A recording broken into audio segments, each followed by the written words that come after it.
ಎಲ್ಲರಿಗೂ ನಮಸ್ಕಾರ ಸ್ನೇಹಿತರೆ. ಯಶಸ್ಸಿಗಾಗಿ ಸಾಗರದ ಆಳಕ್ಕೆ ತಲುಪಿ ತಮ್ಮದೇ ಆದ ದಾರಿಯನ್ನ ನಿರ್ಮಿಸಿಕೊಳ್ಳುವ, ಪ್ರಪಂಚದ ನೋವನ್ನೆಲ್ಲ ತನ್ನೊಳಗೆ ಇಟ್ಟುಕೊಂಡು ಮುಗುಳ್ನಗುವ, ಮುಖವಾಡ ಧರಿಸುವ, ಶಿಸ್ತಿನ ಸಿಪಾಯಿಯಂತೆ ಕಾಣುವ, ಆದರೆ ಹೃದಯದಲ್ಲಿ ಪ್ರೀತಿಯ ಮಹಾಸಾಗರವನ್ನೇ ಬಚ್ಚಿಟ್ಟುಕೊಂಡಿರುವ ವ್ಯಕ್ತಿಗಳೇ ಮೀನರಾಶಿ.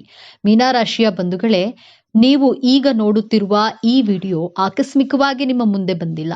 ನಿಮ್ಮ ಜೀವನದ ಅತ್ಯಂತ ನಿರ್ಣಾಯಕ ಘಟ್ಟದಲ್ಲಿ ನಿಂತಿರುವ ನಿಮಗೆ ನಿಮ್ಮ ಇಷ್ಟ ದೇವರು ಅಥವಾ ನಿಮ್ಮ ಗುರುದೇವರು ಒಂದು ಪ್ರಮುಖ ಸಂದೇಶವನ್ನು ನೀಡಲು ಬಯಸಿದ್ದಾರೆ. ಇಷ್ಟು ದಿನ ನೀವು ಅನುಭವಿಸಿದ ನೋವು, ಅವಮಾನ, ಕಷ್ಟಗಳಿಗೆ ಪ್ರತಿಫಲ ಸಿಗುವ ಸಮಯ ಬಂದಿದೆ. ನಿಮ್ಮ ಜೀವನದ ದಿಕ್ಕು ಯಶಸ್ಸಿನ ಉತ್ತುಂಗಕ್ಕೆ ಇರುತ್ತದೆ ಅಥವಾ ಮತ್ತೆ ಪಾತಾಳಕ್ಕೆ ಕುಸಿಯುತ್ತದೆ. ಈಗ ನಿಮ್ಮ ಭವಿಷ್ಯವನ್ನು ನಿರ್ಧರಿಸಲಿವೆ.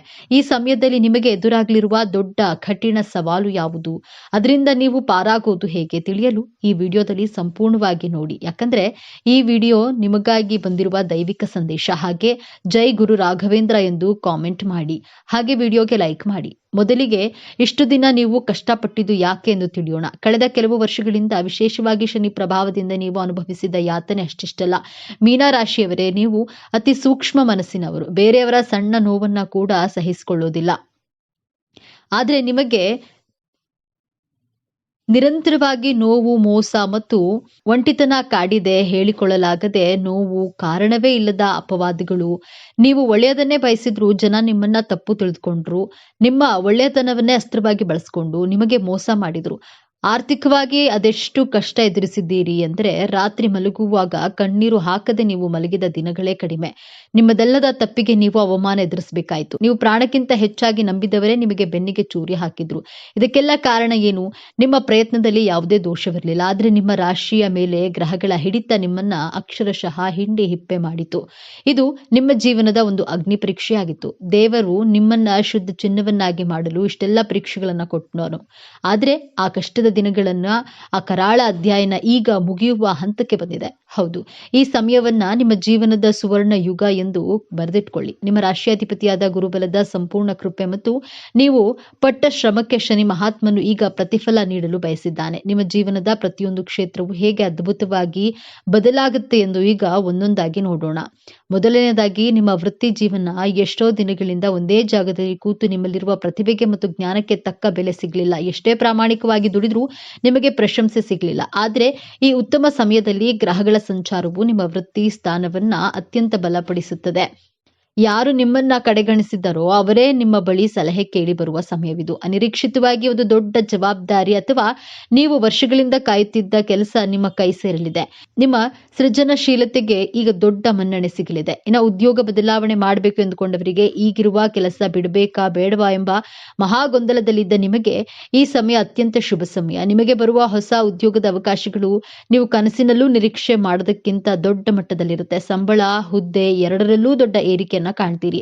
ವಿದೇಶಕ್ಕೆ ಹೋಗುವ ಪ್ರಯತ್ನದಲ್ಲಿದ್ರೆ ವೀಸಾ ನಿರೀಕ್ಷೆಯಲ್ಲಿದ್ದವರಿಗೆ ಶುಭ ಸುದ್ದಿ ನಿಮ್ಮ ಕಿವಿಗೆ ಬೀಳಲಿದೆ. ಸರ್ಕಾರಿ ಉದ್ಯೋಗಕ್ಕಾಗಿ ಪರೀಕ್ಷೆ ಬರೆದು ಕಾಯ್ತಿರುವವರಿಗೆ ನಿಮ್ಮ ಹೆಸರು ಪಟ್ಟಿಯಲ್ಲಿ ಬರುವ ಸಾಧ್ಯತೆ ಸ್ಪಷ್ಟವಾಗಿ ಕಾಣ್ತಿದೆ. ಧೈರ್ಯವಾಗಿ ಮುನ್ನುಗ್ಗಿ ಯಶಸ್ಸು ನಿಮ್ಮದೇ.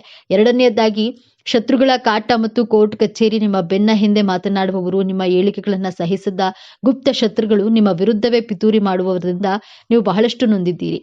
ನೀವು ಸೂಕ್ಷ್ಮ ಮನಸ್ಸಿನವರಾಗಿದ್ದರಿಂದ ಸಣ್ಣ ಮಾತು ನಿಮಗೆ ದೊಡ್ಡ ಗಾಯ ಮಾಡಿತ್ತು. ಆದ್ರೆ ಆ ಸಮಯದಲ್ಲಿ ನಿಮ್ಮ ರಾಶಿಯಾಧಿಪತಿ ಗುರುವು ದೈವಿಕ ನ್ಯಾಯವನ್ನು ಒದಗಿಸ್ತಾನೆ. ಆ ಶತ್ರುಗಳು ತಾವಾಗಿಯೇ ನಾಶವಾಗ್ತಾರೆ. ಅವರ ನಿಜ ಬಣ್ಣ ಎಲ್ಲರ ಮುಂದೆ ಬಯಲಾಗುತ್ತೆ. ನಿಮಗೆ ಕೆಟ್ಟದ್ದು ಬಯಸಿದವರು ಅವರೇ ದೊಡ್ಡ ಕಷ್ಟಕ್ಕೆ ಸಿಲುಕುವುದನ್ನ ನೀವು ನಿಮ್ಮ ಕಣ್ಣಾರೆ ನೋಡುತ್ತೀರಿ.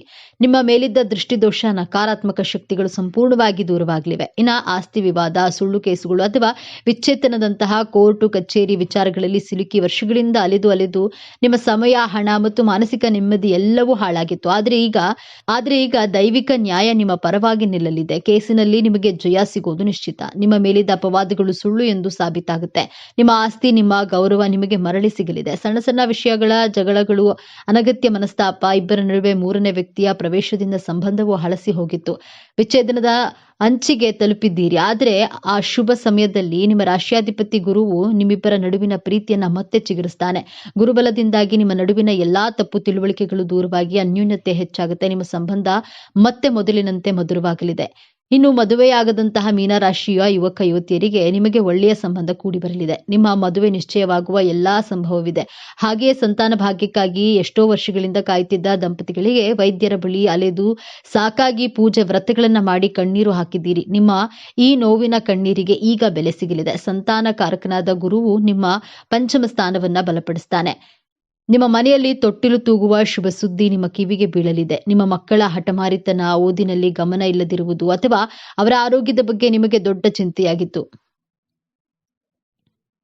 ಅವರು ದಾರಿ ತಪ್ಪುತ್ತಿದ್ದಾರೆ ಎಂಬ ಭಯ ನಿಮ್ಮನ್ನ ಕಾಡ್ತಿತ್ತು. ಆದ್ರೆ ಇದೀಗ ನಿಮ್ಮ ಮಕ್ಕಳಲ್ಲಿ ಅದ್ಭುತವಾದ ಸಕಾರಾತ್ಮಕ ಬದಲಾವಣೆಗಳನ್ನ ಕಾಣ್ತೀರಿ. ಅವರೇ ಜವಾಬ್ದಾರಿಯಿಂದ ಓದಲು ಪ್ರಾರಂಭಿಸ್ತಾರೆ. ಉನ್ನತ ಶಿಕ್ಷಣಕ್ಕಾಗಿ ಅವರು ಬಯಸಿದ್ರೆ ಕಾಲೇಜಿನಲ್ಲಿ ಸೀಟು ಸಿಗಲಿದೆ. ಅವರ ಆರೋಗ್ಯದಲ್ಲಿ ಚೇತರಿಕೆ ಕಂಡು, ಅವರ ನಡವಳಿಕೆಯಲ್ಲಿ ಸಕಾರಾತ್ಮಕ ಬದಲಾವಣೆ ಕಂಡು ಸಮಾಜದಲ್ಲಿ ನಿಮಗೊಂದು ಹೆಮ್ಮೆ ಮತ್ತು ಗೌರವವನ್ನು ತಂದುಕೊಡ್ತಾರೆ. ನಿಮ್ಮ ಚಿಂತೆ ದೂರವಾಗಲಿದೆ. ಇದು ಅತ್ಯಂತ ಪ್ರಮುಖವಾದ ಬದಲಾವಣೆ. ನೀವು ನಂಬಿಕೊಂಡು ಕೊಟ್ಟ ಸಾಲ, ನಿಮ್ಮ ಒಳ್ಳೆತನವನ್ನೇ ಬಳಸಿಕೊಂಡು ಆಪ್ತರಿಗೆ ಕೊಟ್ಟ ಹಣ ವಾಪಸ್ ಬಾರದೆ ನೀವು ಮೋಸ ಹೋಗಿದ್ದೀರಿ. ಆ ಹಣ ಇನ್ನೇನೂ ಬರೋದೇ ಇಲ್ಲ ಎಂದು ನೀವು ಕೈ ಚೆಲ್ಲಿದ್ದೀರಿ. ಆದ್ರೆ ಈಗ ಯಾರು ನಿಮ್ಮಿಂದ ಹಣವನ್ನ ಪಡೆದಿದ್ರೋ ಅವರೇ ನಿಮ್ಮನ್ನ ಹುಡುಕಿಕೊಂಡು ಬಂದು ನಿಮ್ಮ ಹಣವನ್ನ ವಾಪಸ್ ಕೊಡುವ ಚಮತ್ಕಾರ ನಡೆಯಲಿದೆ. ಇಷ್ಟೆಲ್ಲ ಅನಿರೀಕ್ಷಿತ ಧನಾಗಮನ, ಆರ್ಥಿಕ ಸಂಕಷ್ಟದಿಂದ ತತ್ತರಿಸಿ ಹೋಗಿದ್ದ ನಿಮಗೆ ಈಗ ನೀವು ನಿರೀಕ್ಷೆ ಮಾಡದ ಮೂಲಗಳಿಂದ ಬಹುಶಃ ಹಳೆಯ ಹೂಡಿಕೆಯ ಮೂಲಕ ಅಥವಾ ಪಿತ್ರಾರ್ಜಿತ ಆಸ್ತಿಯ ಪಾಲು ದೊರೆಯುವ ಮೂಲಕ ದೊಡ್ಡ ಮೊತ್ತದ ಹಣದ ಹರಿವು ಬರಲಿದೆ. ನಿಮ್ಮ ಎಲ್ಲಾ ಸಾಲಗಳು ತೀರಿ ನೀವು ಸಾಲಮುಕ್ತರಾಗುವ ಸಮಯವಿದು. ಲಕ್ಷ್ಮೀ ದೇವಿಯು ನಿಮ್ಮ ಮನೆಯಲ್ಲಿ ಸ್ಥಿರವಾಗಿ ನೆಲೆಸ್ತಾಳೆ. ವ್ಯಾಪಾರ ವ್ಯವಹಾರದಲ್ಲಿ ಸತತ ನಷ್ಟ ಅನುಭವಿಸಿ ಇನ್ನೇನು ಮುಚ್ಚಿ ಬಿಡಬೇಕು ಎನ್ನುವಂತಹ ಸ್ಥಿತಿಯಲ್ಲಿದ್ದ ನಿಮಗೆ ಈಗ ಪುನರ್ಜನ್ಮ ನೀಡಲಿದೆ. ನಿಮ್ಮ ವ್ಯಾಪಾರಕ್ಕೆ ಹೊಸ ಪಾಲುದಾರರು ಸಿಗಬಹುದು ಅಥವಾ ನಿಮ್ಮ ಒಂದು ಸೃಜನಶೀಲ ಆಲೋಚನೆಗೆ ದೊಡ್ಡ ಮಟ್ಟದಲ್ಲಿ ಯಶಸ್ಸು ಕಾಣಬಹುದು. ಗ್ರಾಹಕರ ಸಂಖ್ಯೆ ಹೆಚ್ಚಾಗಿ ನಿಮ್ಮ ಲಾಭವು 10 ಪಟ್ಟು ಹೆಚ್ಚಾಗಲಿದೆ.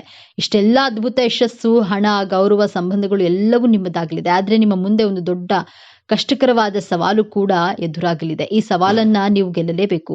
ಆ ಸವಾಲು ಹೊರಗಿನಿಂದ ಬರೋದಿಲ್ಲ, ಅದು ನಿಮ್ಮ ಶತ್ರುಗಳಿಂದ ಬರೋದಿಲ್ಲ, ಅದು ನಿಮ್ಮ ಒಳಗಿನಿಂದಲೇ ಬರುತ್ತದೆ. ಆ ಸವಾಲೇ ನಿಮ್ಮ ಅತಿಯಾದ ಭಾವನಾತ್ಮಕ ಯೋಚನೆ ಮತ್ತು ಹಳೆಯದನ್ನ ನೆನೆಯೋದು. ಹೌದು ಮೀನರಾಶಿಯವರೇ, ನಿಮ್ಮ ರಾಶಿಯಾಧಿಪತಿ ಗುರು. ನೀವು ಜ್ಞಾನಗಳು, ದೈವ ಭಕ್ತರು, ಆದ್ರೆ ನೀವು ಅತಿ ಹೆಚ್ಚು ಭಾವನಾತ್ಮಕ ಜೀವಿಗಳು. ನಿಮಗೆ ಯಾರು ಮೋಸ ಮಾಡಿದ್ರೋ, ಯಾರು ನೋವು ಕೊಟ್ರೋ ಅದನ್ನೇ ಮತ್ತೆ ಮತ್ತೆ ನೆನೆದು ನಿಮ್ಮ ವರ್ತಮಾನವನ್ನ ಹಾಳು ಮಾಡ್ಕೊಳ್ತೀರಿ. ಈಗ ಅನಿರೀಕ್ಷಿತ ಯಶಸ್ಸು, ಹಣ, ಅಧಿಕಾರ ನಿಮ್ಮ ಕೈಗೆ ಬಂದಾಗ ನೀವು ಮತ್ತೆ ಹಳೆಯ ನೋವುಗಳನ್ನೇ ನೆನೆಸುತ್ತಾ ಇದೆಲ್ಲ ನಿಜವೇ, ಇದು ನನ್ನ ಕೈತಪ್ಪಿ ಹೋಗುವುದೇ ಎಂದು ಅತಿಯಾಗಿ ಯೋಚಿಸಿ ಭಯಪಟ್ಟು ಬಂದ ಅವಕಾಶವನ್ನು ಸಂಪೂರ್ಣವಾಗಿ ಬಳಸಿಕೊಳ್ಳದೆ ಇರುವ ಅಪಾಯವಿದೆ. ಯಶಸ್ಸು ಪಡೆಯೋದು ಎಷ್ಟು ಮುಖ್ಯವೋ ಅದನ್ನ ಧೈರ್ಯದಿಂದ, ಸಂತೋಷದಿಂದ ಅನುಭವಿಸೋದು ಅದಕ್ಕಿಂತ ಮುಖ್ಯ. ಹಾಗಾದ್ರೆ ಈ ದೊಡ್ಡ ಸಮಸ್ಯೆಯಿಂದ ಪಾರಾಗೋದು ಹೇಗೆ? ಈ ಯಶಸ್ಸನ್ನ ಶಾಶ್ವತವಾಗಿ ಉಳಿಸ್ಕೊಳ್ಳೋದು ಹೇಗೆ? ಪರಿಹಾರ ತುಂಬಾ ಸರಳವಾಗಿದೆ. ಆದ್ರೆ ಇದನ್ನ ನೀವು ಅತ್ಯಂತ ಶ್ರದ್ಧೆಯಿಂದ ಪಾಲಿಸಬೇಕು. ನಿಮಗೆ ನೋವು ಕೊಟ್ಟವರನ್ನ ಮನಸ್ಸಿನಿಂದಲೇ ಕ್ಷಮಿಸಿಬಿಡಿ. ಅವರಿಗಾಗಿ ಅಲ್ಲ, ನಿಮ್ಮ ಮಾನಸಿಕ ಶಾಂತಿಗಾಗಿ. ಹಳೆಯ ಗಾಯವನ್ನ ನೆನೆದು ಕೆರೆದು ನೋವು ಮಾಡಿಕೊಳ್ಳುವುದನ್ನ ಸಂಪೂರ್ಣವಾಗಿ ನಿಲ್ಲಿಸಿ. ನಿಮ್ಮ ರಾಶಿಯಾಧಿಪತಿಯಾದ ಗುರುವಿನ ಕೃಪೆಗಾಗಿ ಪ್ರತಿ ಗುರುವಾರ ಹತ್ತಿರದ ದೇವಸ್ಥಾನಕ್ಕೆ, ವಿಶೇಷವಾಗಿ ದತ್ತಾತ್ರೇಯ, ಸಾಯಿಬಾಬಾ ಅಥವಾ ರಾಘವೇಂದ್ರ ಸ್ವಾಮಿಗಳ ಮಠಕ್ಕೆ ಹೋಗಿ ಅಥವಾ ಹಸಿದವರಿಗೆ ಕಡಲೆಬೇಳೆ ಅಥವಾ ಬಾಳೆಹಣ್ಣನ್ನ ದಾನ ಮಾಡಿ. ಇದು ನಿಮ್ಮ ಮನಸ್ಸನ್ನ ಸ್ಥಿರವಾಗಿಸಿ ಭಾವನಾತ್ಮಕ ಒತ್ತಡದಿಂದ ಹೊರಬರುವ ಶಕ್ತಿಯನ್ನ ನೀಡುತ್ತೆ.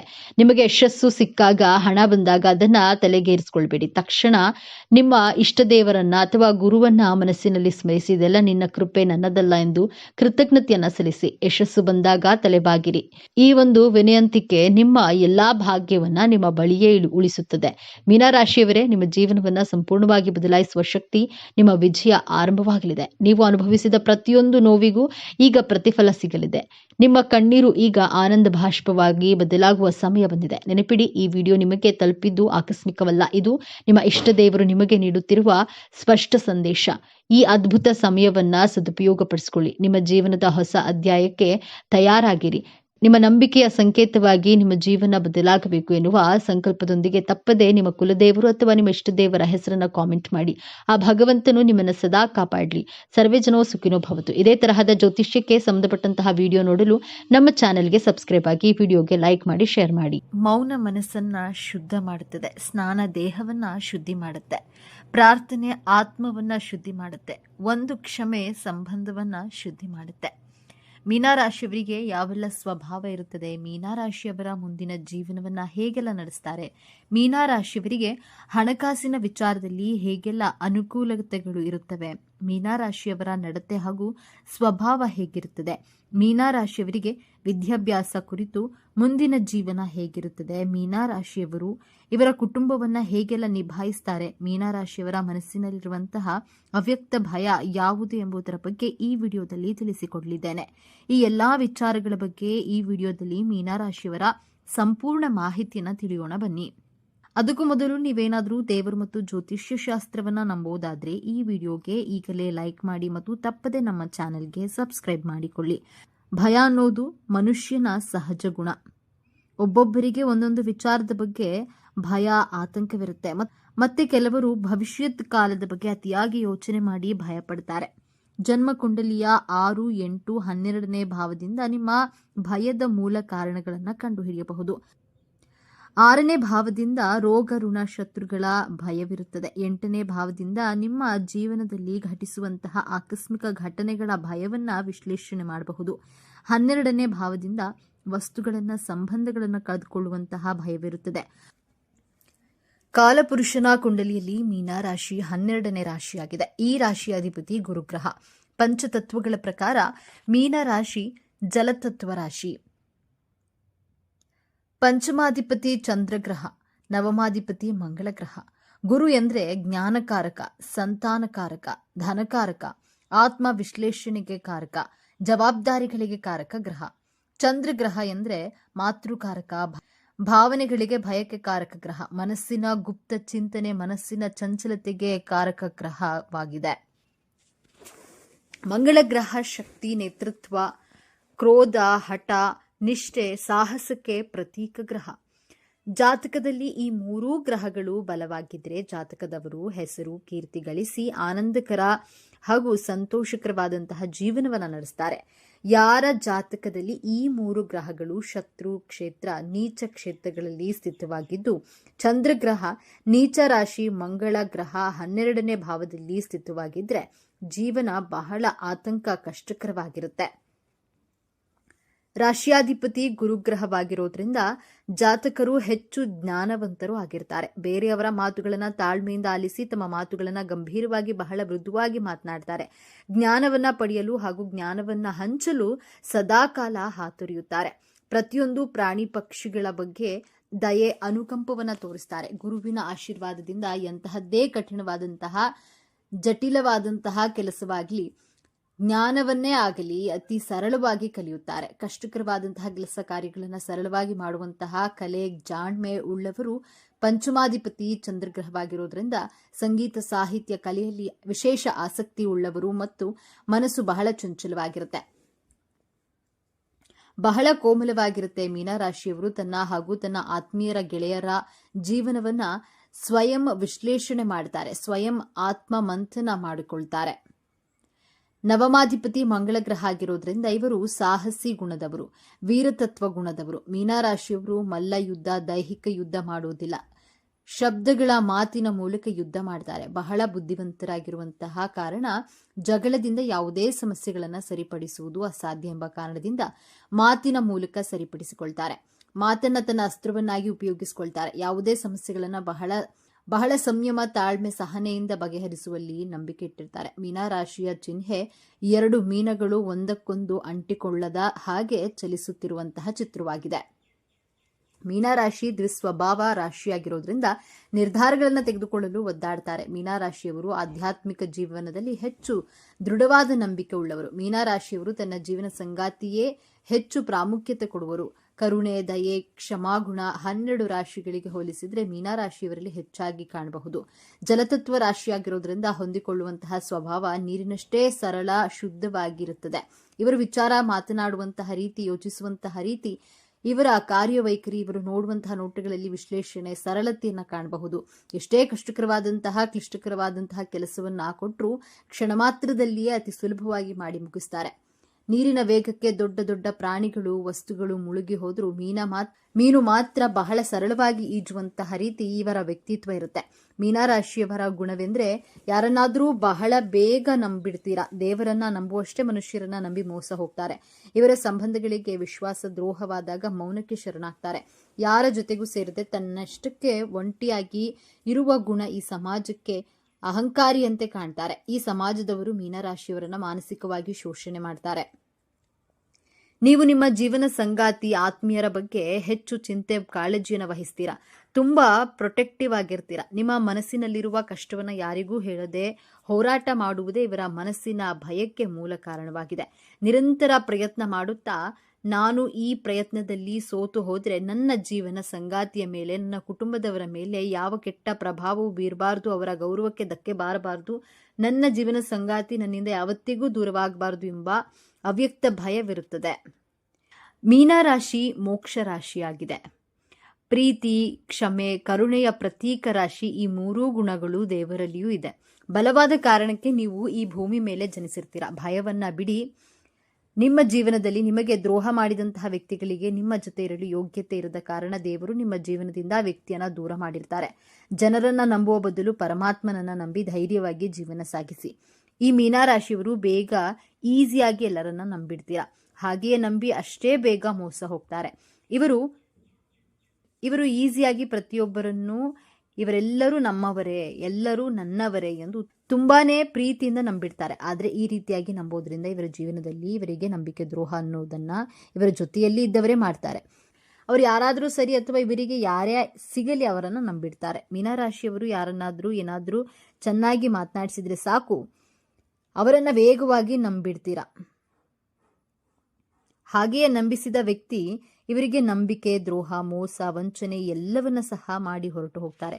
ಈ ಮೀನರಾಶಿಯವರು ನಿಮ್ಮ ಸ್ನೇಹಿತರ ಜೊತೆಗೆ ಸುತ್ತಾಡೋದನ್ನ ಜಾಸ್ತಿ ಮಾಡ್ತಾರೆ. ಅಂದ್ರೆ ನಿನ್ನ ಕಾಲಿನಲ್ಲಿ ಚಕ್ರ ಏನಾದ್ರೂ ಇದೆಯಾ ಎಂದು ಕೇಳ್ತಾರಲ್ಲ, ಆ ರೀತಿಯಾಗಿ ಸುತ್ತುತ್ತಾರೆ.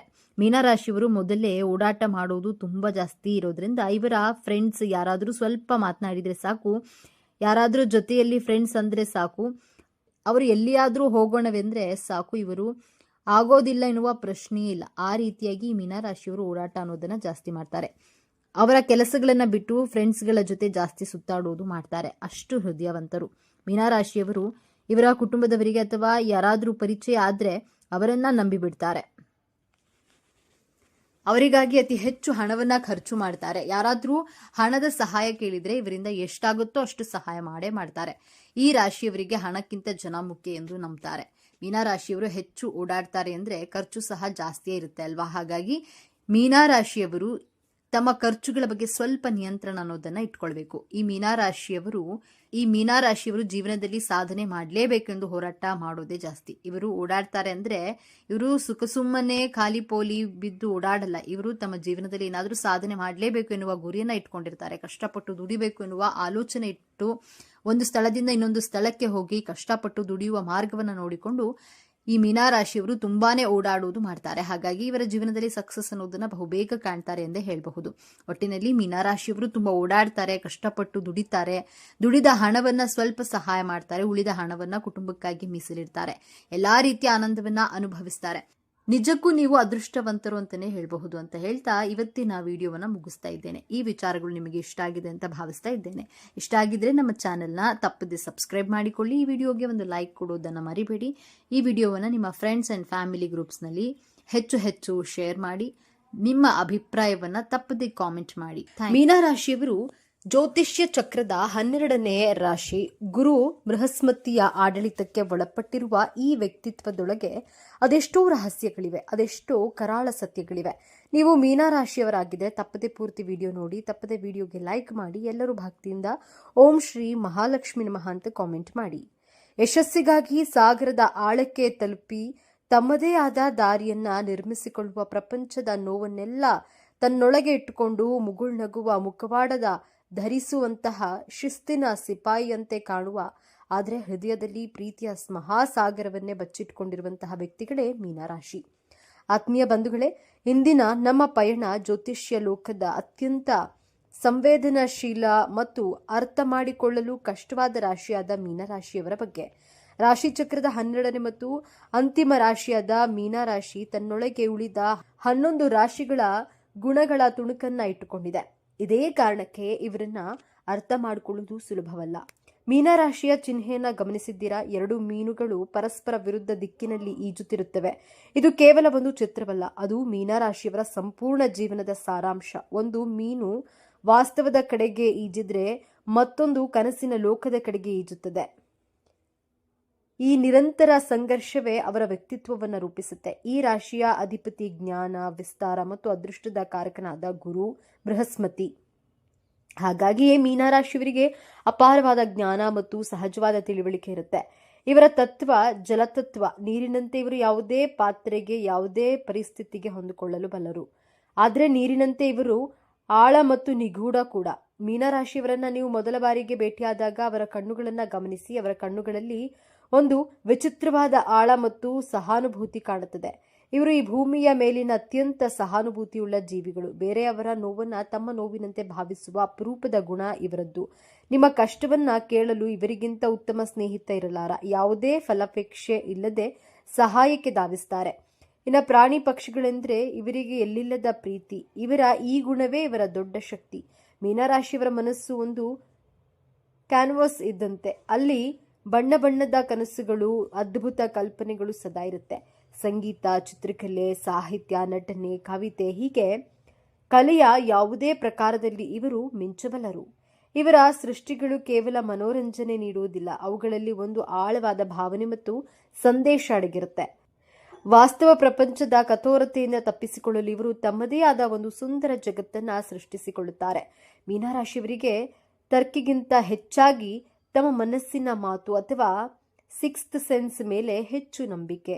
ಮುಂದೆ ಏನಾಗಬಹುದು ಎಂಬುದನ್ನು ಊಹಿಸುವ ಜನರು ನಿಜವಾದ ಉದ್ದೇಶವನ್ನು ಗ್ರಹಿಸುವ ಸಹಜವಾದ ಶಕ್ತಿ ಇವರಲ್ಲಿದೆ. ನನಗೆ ಮೊದಲೇ ಅನಿಸಿತ್ತು ಎಂಬ ಮಾತು ಇವರು ಹೆಚ್ಚಾಗಿ ಬಳಸ್ತಾರೆ ಮತ್ತು ಹೆಚ್ಚಿನ ಸಂದರ್ಭಗಳಲ್ಲಿ ಅದು ನಿಜವಾಗಿರುತ್ತೆ. ಅಂತ ಪ್ರಜ್ಞೆಯ ಆಧ್ಯಾತ್ಮಿಕ ಪಯಣದಲ್ಲಿ ಇವರನ್ನ ಮುನ್ನಡೆಸುವ ದಿಕ್ಸೂಚಿ. ಇವರು ಅತ್ಯಂತ ನಿಸ್ವಾರ್ಥಿಗಳು. ತಮಗಿಂತ ಹೆಚ್ಚಾಗಿ ಬೇರೆಯವರ ಬಗ್ಗೆ ಯೋಚಿಸ್ತಾರೆ. ಸ್ನೇಹಿತರಿಗಾಗಿ, ಕುಟುಂಬಕ್ಕಾಗಿ ಏನ್ ಬೇಕಾದರೂ ತ್ಯಾಗ ಮಾಡಲು ಸಿದ್ಧರಿರ್ತಾರೆ. ಹಣ, ಅಧಿಕಾರಕ್ಕಿಂತ ಇವರಿಗೆ ಸಂಬಂಧಗಳು ಮತ್ತು ಭಾವನೆಗಳೇ ಮುಖ್ಯ. ಇವರ ಸ್ನೇಹ ಸಿಕ್ಕರೆ ನೀವು ಅದೃಷ್ಟವಂತರು. ನೀರಿನಂತೆ ಇವರು ಅತ್ಯಂತ ಫ್ಲೆಕ್ಸಿಬಲ್. ಬದಲಾವಣೆಗಳಿಗೆ ಇವರು ಹೆದರೋದಿಲ್ಲ. ಯಾಕಂದ್ರೆ ಯಾವುದೇ ಹೊಸ ಪರಿಸರಕ್ಕೆ, ಹೊಸ ಜನರಿಗೆ ಸುಲಭವಾಗಿ ಹೊಂದಿಕೊಳ್ತಾರೆ. ಹಠಮಾರಿತನ ಇವರಲ್ಲಿ ಕಡಿಮೆ. ಹೋಗ್ಲಿ ಬಿಡು ಎನ್ನುವ ಮನೋಭಾವದಿಂದ ಅನೇಕ ಸಂಘರ್ಷಗಳನ್ನು ತಪ್ಪಿಸ್ಕೊಳ್ತಾರೆ. ಆದರೆ ಇಷ್ಟೆಲ್ಲಾ ಒಳ್ಳೆಯ ಗುಣಗಳನ್ನು ಹೊಂದಿರುವ ಮೀನರಾಶಿಯವರ ಜೀವನ ಹೂವಿನ ಹಾದಿಯಾಗಿರೋದಿಲ್ಲ. ಇಲ್ಲಿಯೇ ಒಂದು ದೊಡ್ಡ ತಿರುವು ಇದೆ. ಇವರ ಈ ಗುಣಗಳೇ ಅವರಿಗೆ ಶಾಪವಾಗಬಲ್ಲದು. ಇಲ್ಲಿಯವರೆಗೆ ನಾವು ನಾಣ್ಯದ ಒಂದು ಮುಖವನ್ನು ನೋಡಿದೆವು. ಈಗ ಬರುತ್ತದೆ ನೋಡಿ ಮೀನರಾಶಿಯವರ ಜೀವನದ ಅತಿ ದೊಡ್ಡ ಸವಾಲು. ಆ 2 ಮೀನುಗಳ ಸಂಘರ್ಷ. ಕನಸಿನ ಜಗತ್ತಿನಲ್ಲಿ ಬದುಕುವುದು ಸುಂದರ, ಆದರೆ ವಾಸ್ತವದ ಜವಾಬ್ದಾರಿಗಳು, ಸಮಸ್ಯೆಗಳು ಎದುರಾದಾಗ ಮೀನರಾಶಿಯವರು ಅದರಿಂದ ತಪ್ಪಿಸಿಕೊಳ್ಳಲು ಪ್ರಯತ್ನಿಸ್ತಾರೆ. ಸಮಸ್ಯೆಗಳನ್ನು ನೇರವಾಗಿ ಎದುರಿಸುವ ಬದಲು ತಮ್ಮದೇ ಲೋಕದಲ್ಲಿ ಮುಳುಗಿ ಹೋಗ್ತಾರೆ. ಅದು ಕೆಲವೊಮ್ಮೆ ಅವರನ್ನ ಬೇಜವಾಬ್ದಾರರಂತೆ ಬಿಂಬಿಸಬಹುದು. ಟಿವಿ, ಸಿನಿಮಾ, ಪುಸ್ತಕಗಳು ಅಥವಾ ಕೆಟ್ಟ ಚಟಗಳ ಮೊರೆ ಹೋಗುವ ಮೂಲಕ ಅವರು ಕಠಿಣ ಸತ್ಯಗಳಿಂದ ದೂರ ಓಡುತ್ತಾರೆ. ಅವರ ಅತಿಯಾದ ಸಹಾನುಭೂತಿಯೇ ಅವರಿಗೆ ಮುಳುವಾಗುತ್ತೆ. ಅವರು ಎಲ್ಲರ ನೋವನ್ನ ತಮ್ಮೊಳಗೆ ಹೀರಿಕೊಂಡು ತಮ್ಮ ಮನಸ್ಸಿನ ಶಾಂತಿಯನ್ನ ತೆಗೆದುಕೊಳ್ತಾರೆ. ಯಾರು ಒಳ್ಳೆಯವರು, ಯಾರು ಕೆಟ್ಟವರು ಎಂದು ತಿಳಿಯದೆ ಎಲ್ಲರನ್ನ ನಂಬಿ ಬಿಡ್ತಾರೆ. ಇದರಿಂದ ಇವರು ಸುಲಭವಾಗಿ ಮೋಸ ಹೋಗ್ತಾರೆ ಮತ್ತು ಭಾವನಾತ್ಮಕವಾಗಿ ಘಾಸಿ ಆಗ್ತಾರೆ. ಇವರ ಕರುಣೆಯೇ ಇವರಿಗೆ ಶಾಪವಾಗುವುದುಂಟು. ಬೇರೆಯವರ ನೋವಿಗೆ ಸ್ಪಂದಿಸುವ ಭರದಲ್ಲಿ ಆ ನಕಾರಾತ್ಮಕತೆಯನ್ನ ತಾವೇ ಹೀರಿಕೊಂಡಿರುತ್ತಾರೆ.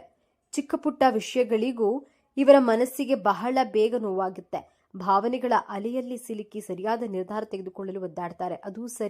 ಯಾವುದು ಸರಿ, ಯಾವುದು ತಪ್ಪು, ಲೌಕಿಕವೋ ಆಧ್ಯಾತ್ಮಿಕವೋ, ಈ ದ್ವಂದ್ವ ಮನಸ್ಥಿತಿಯಿಂದ ಪ್ರಮುಖ ನಿರ್ಧಾರಗಳನ್ನು ತೆಗೆದುಕೊಳ್ಳಲು ಇವರು ಬಹಳ ಸಮಯ ತೆಗೆದುಕೊಳ್ತಾರೆ. ಎಲ್ಲರನ್ನ ಖುಷಿಯಾಗಿಡುವ ಪ್ರಯತ್ನದಲ್ಲಿ ತಮ್ಮ ಇಷ್ಟವನ್ನೇ ಮರೆತು ಬಿಡ್ತಾರೆ. ಇದರಿಂದಾಗಿ ಅನೇಕ ಉತ್ತಮ ಅವಕಾಶಗಳನ್ನು ಕಳೆದುಕೊಳ್ಳುವ ಸಾಧ್ಯತೆ ಇರುತ್ತೆ. ಜನರ ಮಾತನ್ನ ಇವರು ಬೇಗ ನಂಬಿಬಿಡ್ತಾರೆ. ಪ್ರಪಂಚದ ಎಲ್ಲರೂ ತಮ್ಮಂತೆ ಒಳ್ಳೆಯವರು ಎಂದು ಭಾವಿಸ್ತಾರೆ. ಇದರಿಂದಾಗಿಯೇ ಮೋಸ ಹೋಗ್ತಾರೆ. ಸ್ವಾರ್ಥಿಗಳು ಇವರನ್ನ ಬಳಸಿಕೊಳ್ಳುವ ಸಾಧ್ಯತೆಗಳು ಹೆಚ್ಚು. ಇವರ ಕರುಣೆಯನ್ನ ಜನ ದೌರ್ಬಲ್ಯವೆಂದು ಭಾವಿಸಬಹುದು.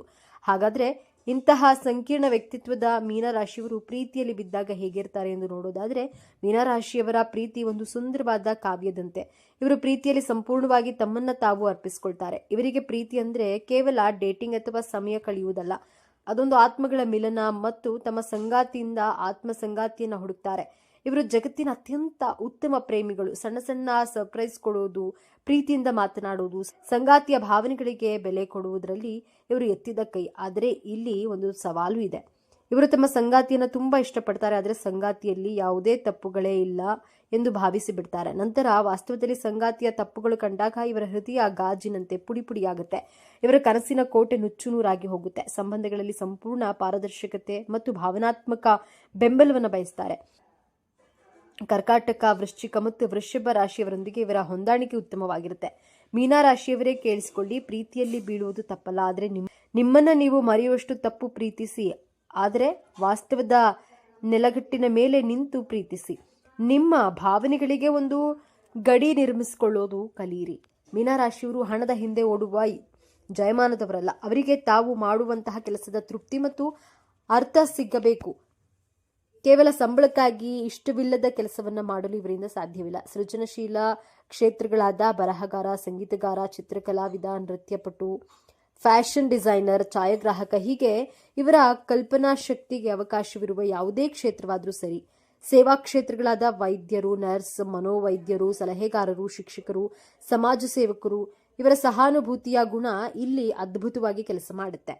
ಹಣದ ವಿಷಯದಲ್ಲಿ ಮೀನರಾಶಿಯವರು ಸ್ವಲ್ಪ ದುರ್ಬಲರು. ಹಣ ಗಳಿಸೋದಕ್ಕಿಂತ ಹೆಚ್ಚಾಗಿ ಖರ್ಚು ಮಾಡೋದ್ರಲ್ಲಿ ಇವರು ಮುಂದು. ತಮ್ಮ ಅಗತ್ಯಕ್ಕಿಂತ ಹೆಚ್ಚು ಬೇರೆಯವರಿಗೆ ಸಹಾಯ ಮಾಡುವಲು ಹೋಗಿ ತಮ್ಮ ಜೇಬು ಖಾಲಿ ಮಾಡಿಕೊಳ್ತಾರೆ. ಇವರಿಗೆ ಹಣದ ಮೇಲೆ ಹೆಚ್ಚು ವ್ಯಾಮೋಹ ಇರೋದಿಲ್ಲ. ಹಾಗಾಗಿ ಹಣಕಾಸಿನ ಶಿಸ್ತನ್ನ ಕಲಿಯುವುದು ಮತ್ತು ಭವಿಷ್ಯಕ್ಕಾಗಿ ಉಳಿತಾಯ ಮಾಡುವುದು ಇವರಿಗೆ ಬಹಳ ಮುಖ್ಯವಾದ ಪಾಠ. ಮೀನರಾಶಿಯವರ ಆರೋಗ್ಯ ಮನಸ್ಥಿತಿಯ ಮೇಲೆ ನೇರವಾಗಿ ಅವಲಂಬಿತವಾಗಿರುತ್ತೆ. ಮನಸ್ಸು ಖುಷಿಯಾಗಿದ್ರೆ ದೇಹವು ಆರೋಗ್ಯವಾಗಿರುತ್ತೆ. ಮನಸ್ಸಿಗೆ ನೋವಾದ್ರೆ ಅದರ ಪರಿಣಾಮ ತಕ್ಷಣ ದೇಹದ ಮೇಲೆ ಕಾಣಿಸ್ಕೊಳ್ಳುತ್ತೆ.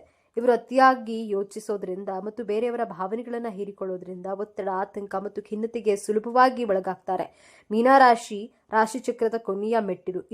ಇದು ಕೇವಲ ಅಂತ್ಯವಲ್ಲ, ಇದು ಒಂದು ಪರಿಪೂರ್ಣತೆ, ಮೋಕ್ಷದ ದ್ವಾರ. ಹಾಗಾಗಿಯೇ ಪ್ರತಿಯೊಬ್ಬ ಮೀನರಾಶಿಯವರ ಜೀವನದ ಗುರಿ ಆಳದಲ್ಲಿ ಆಧ್ಯಾತ್ಮಿಕವಾಗಿರುತ್ತೆ. ಲೌಕಿಕ ಜಗತ್ತಿನ ಸುಖ, ದುಃಖ, ನೋವು, ನಲಿವು ಎಲ್ಲವನ್ನ ಅನುಭವಿಸಿ ಅದಾಚರಾಗಿನ ಸತ್ಯವನ್ನ ಹುಡುಕುವಂತಹ ಆತುರ ಇವರಲ್ಲಿ ಸಹಜವಾಗಿ ಬೆಳೆಯುತ್ತೆ. ಇವರ ಜೀವನದ ದೊಡ್ಡ ಸವಾಲೇ ಆ ಎರಡು ಮೀನುಗಳ ನಡುವೆ ಸಮತೋಲನವನ್ನ ಕಂಡುಕೊಳ್ಳುವುದು. ಅಂದ್ರೆ ಕನಸಿನ ಜಗತ್ತಿನಲ್ಲಿ ವಿಹರಿಸುತ್ತಲೇ ವಾಸ್ತವದ ಜವಾಬ್ದಾರಿಗಳನ್ನು ನಿಭಾಯಿಸುವುದು. ಆಧ್ಯಾತ್ಮಿಕ ಚಿಂತನೆಗಳನ್ನ ಇಟ್ಕೊಂಡೇ ಲೌಕಿಕ ಬದುಕನ್ನ ಯಶಸ್ವಿಯಾಗಿ ನಡೆಸುವುದು. ಧ್ಯಾನ, ಯೋಗ, ಪ್ರಕೃತಿಯೊಂದಿಗಿನ ಸಂಪರ್ಕ ಮತ್ತು ನಿಸ್ವಾರ್ಥ ಸೇವೆ ಇವರನ್ನ ಈ ಸಮತೋಲನವನ್ನ ಕಂಡುಕೊಳ್ಳಲು ಸಹಾಯ ಮಾಡುತ್ತೆ. ಯಾವಾಗ ಅವರು ತಮ್ಮ ಅಂತಃಪ್ರಜ್ಞೆಯನ್ನ ನಂಬಿ ತಮ್ಮ ಕರುಣೆಯನ್ನ ಸರಿಯಾದ ದಾರಿಯಲ್ಲಿ ಬಳಸ್ಕೊಳ್ತಾರೋ ಆಗ ಅವರು ಕೇವಲ ವ್ಯಕ್ತಿಗಳಾಗಿ ಉಳಿಯೋದಿಲ್ಲ, ಒಂದು ಶಕ್ತಿಯಾಗಿ ರೂಪುಗೊಳ್ತಾರೆ. ಅವರ ಜೀವನದ ಉದ್ದೇಶವೇ ಜಗತ್ತಿಗೆ ಪ್ರೀತಿ, ಕರುಣೆ ಮತ್ತು ಸೌಂದರ್ಯದ ಪಾಠವನ್ನ ಕಲಿಸೋದು. ಹಾಗಾದ್ರೆ ಈ ಅದ್ಭುತ ವ್ಯಕ್ತಿಗಳು ತಮ್ಮ ಜೀವನವನ್ನ ಇನ್ನಷ್ಟು ಸುಂದರವಾಗಿಸಿಕೊಳ್ಳಲು ಏನು ಮಾಡಬೇಕು? ಎಲ್ಲರಿಗೂ ಸಹಾಯ ಮಾಡೋದು ಒಳ್ಳೆಯದು, ಆದರೆ ಇಲ್ಲ ಎಂದು ಹೇಳೋದನ್ನ ಕಲಿಯಿರಿ. ನಿಮ್ಮ ಶಕ್ತಿ ಮತ್ತು ಸಮಯವನ್ನ ನಿಮಗಾಗಿ ಉಳಿಸ್ಕೊಳ್ಳಿ. ಎಲ್ಲರ ನೋವನ್ನ ನಿಮ್ಮ ಹೆಗಲ ಮೇಲೆ ಹೊತ್ತುಕೊಳ್ಬೇಡಿ. ನಿಮ್ಮ ಕನಸನ್ನ ಕಾಣುವುದು ಒಳ್ಳೆಯದೇ, ಆದರೆ ನಿಮ್ಮ ಪಾದಗಳು ನೆಲದ ಮೇಲೆ ಗಟ್ಟಿಯಾಗಿರಲಿ. ಪ್ರತಿದಿನ ಜವಾಬ್ದಾರಿಗಳಿಗೆ ಸ್ವಲ್ಪ ಸಮಯ ನೀಡಿ. ಬಜೆಟ್ ಮಾಡುವುದು, ಮನೆ ಸ್ವಚ್ಛಗೊಳಿಸುವುದು, ವ್ಯಾಯಾಮ ಮಾಡುವುದಂತಹ ಸಣ್ಣ ಪುಟ್ಟ ಕೆಲಸಗಳು ನಿಮ್ಮನ್ನ ವಾಸ್ತವದಲ್ಲಿ ಇಡುತ್ತೆ. 6ನೇ ಇಂದ್ರಿಯ ತುಂಬಾ ಶಕ್ತಿಯುತವಾಗಿರುತ್ತದೆ. ಅದು ನಿಮಗೆ ದಾರಿ ತೋರುತ್ತದೆ, ಆದರೆ ಕುರುಡರಾಗಿ ನಂಬಬೇಡಿ. ನಿಮ್ಮ ಅಂತಃಪ್ರಜ್ಞೆಯ ಮಾತನ್ನ ಕೇಳಿ, ಆದರೆ ತರ್ಕ ಮತ್ತು ವಾಸ್ತವಾಂಶಗಳೊಂದಿಗೆ ಅದನ್ನ ಪರಿಶೀಲಿಸಿ. ನಿಮ್ಮ ಮೃದು ಸ್ವಭಾವವನ್ನ ದುರುಪಯೋಗಪಡಿಸಿಕೊಳ್ಳುವ ಜನರಿಂದ ದೂರವಿರಿ. ನಿಮ್ಮನ್ನ ಪ್ರೀತಿಸಿ ಗೌರವಿಸುವ ಮತ್ತು ನಿಮ್ಮ ಬೆಳವಣಿಗೆಯನ್ನ ಬಯಸುವಂತಹ ಜನರೊಂದಿಗೆ ಸಮಯ ಕಳೆಯಿರಿ. ರಾಶಿ ಚಕ್ರವು ಮೇಷದಿಂದ ಪ್ರಾರಂಭವಾಗಿ ಜಗತ್ತಿನ ಎಲ್ಲಾ ಪಾಠಗಳನ್ನ ಕಲಿತು ಅಂತಿಮವಾಗಿ ಮೀನರಾಶಿಯಲ್ಲಿ ಲೀನವಾಗುತ್ತೆ. ಹಾಗಾಗಿಯೇ ಮೀನರಾಶಿಯವರು ಹಳೆಯ ಆತ್ಮಗಳು. ಇವರು ಕರುಣೆ, ಕ್ಷೇಮ ಮತ್ತು ನಿಸ್ವಾರ್ಥ ಪ್ರೀತಿಯ ನಿಜವಾದ ಅರ್ಥವನ್ನ ಜಗತ್ತಿಗೆ ಕಲಿಸಲು ಬಂದವರು. ಹೌದು, ಇವರು ಕನಸುಗಾರರು. ಆದರೆ ನೆನಪಿಡಿ, ಕನಸು ಕಾಣುವವರು ಮಾತ್ರವೇ ಜಗತ್ತನ್ನ ಬದಲಾಯಿಸಲು ಸಾಧ್ಯ. ಇವರ ಭಾವನಾತ್ಮಕ ಆಳವೇ ಇವರ ದೊಡ್ಡ ಶಕ್ತಿ. ಮೀನರಾಶಿಯವರೇ, ನೀವು ದುರ್ಬಲರಲ್ಲ. ನೀವು ನೀರಿನಂತೆ. ನೀರು ಮೃದುವಾಗಿ ಕಾಣಬಹುದು, ಆದರೆ ಅದಕ್ಕೆ ಕಲ್ಲನ್ನ ಸೀಳುವ ಶಕ್ತಿ ಇದೆ. ನಿಮ್ಮ ಕರುಣೆ ಮತ್ತು ಸೃಜನಶೀಲತೆಯೇ ನಿಮ್ಮ ಆಯುಧ. ನಿಮ್ಮ ಕನಸಿನ ಲೋಕ ಮತ್ತು ಈ ವಾಸ್ತವದ ಜಗತ್ತಿನ ನಡುವೆ ಒಂದು ಸುಂದರ ಸೇತುವೆಯನ್ನು ನಿರ್ಮಿಸಿ, ಆಗ ನಿಮ್ಮ ಜೀವನವು ಒಂದು ಅದ್ಭುತ ಕಾವ್ಯವಾಗುತ್ತದೆ. ಇದೇ ತರಹದ ಜ್ಯೋತಿಷ್ಯಕ್ಕೆ ಸಂಬಂಧಪಟ್ಟಂತಹ ವಿಡಿಯೋ ನೋಡಲು ನಮ್ಮ ಚಾನೆಲ್ಗೆ ಸಬ್ಸ್ಕ್ರೈಬ್ ಆಗಿ, ವಿಡಿಯೋಗೆ ಲೈಕ್ ಮಾಡಿ, ಶೇರ್ ಮಾಡಿ.